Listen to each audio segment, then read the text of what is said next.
I have a nice juicy topic for you all today. The topic is, does contraceptive use belong in romance? On one hand, it's like, it's fantasy. We've talked about this. It's not reality, it's fantasy, whatever. But on the other hand, it's like, syphilis.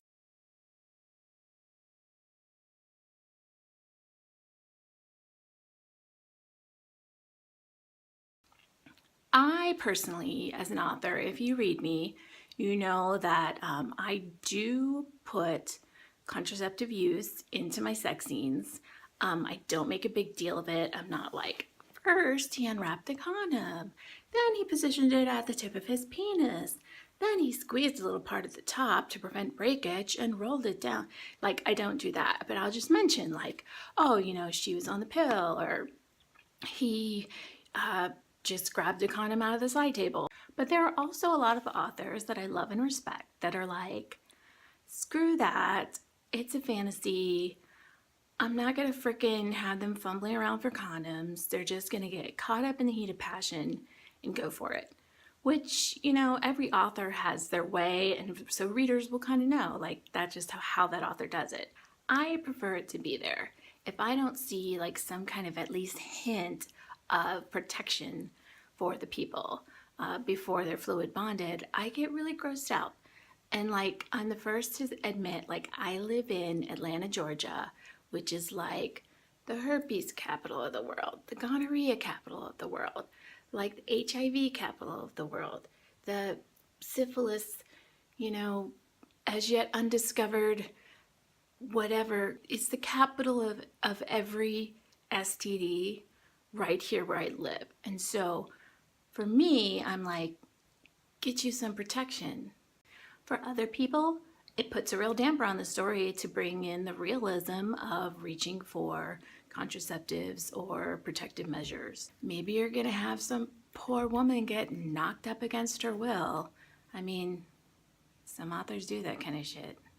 So places that you don't have to worry about contraceptive use in romance books, historicals, they don't really, it's like they literally would like take the intestine of like a sheep or something, and they would like tie it onto their, and there's this thing with like, they would have like, the women would have like sticks with like a swab on the end with some kind of, it's not something you would put in a romance book, even if it was historically accurate, because it's just like, it kills the mood.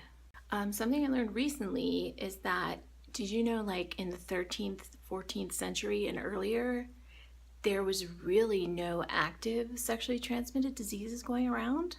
So if you're writing a medieval book, the only thing you got to worry about is pregnancy. Isn't that nice?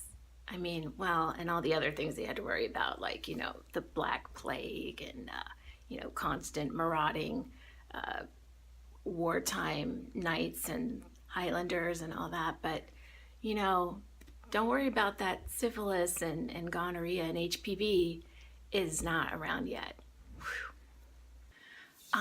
Another place that you really don't have to worry about contraceptives is like, when the, alien or shifter romance or something where they're just not gonna like roll over and pull out a condom. Paranormal, if somebody's having sex with a werewolf, a vampire, a ghost, I wouldn't worry then with contraception. Like, it wouldn't be like, oh, am I gonna get knocked up by this vampire? Probably not. The same with like dark romance. Like if somebody was kidnapped and they're like totally taken out to the shed or whatever, I don't expect there's a big like trove of contraceptives. In male-male romance, God bless them, they can't get pregnant. Female-female romance, once they're fluid bonded, they got nothing to worry about. God bless them, they can just go at it. Christian romance, you probably don't have to worry about it. They're probably not gonna be banging. Amish romance, same thing. They're not gonna be banging unless they're married, and then they're gonna wanna have some kids to help build the barn.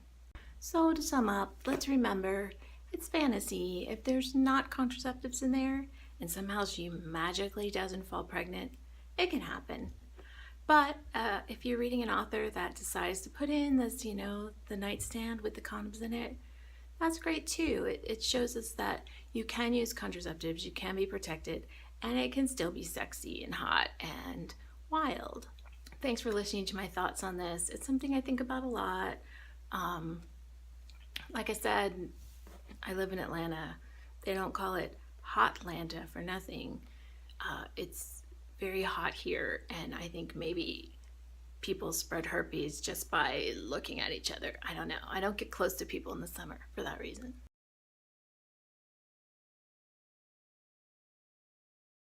Can vampires spread STDs?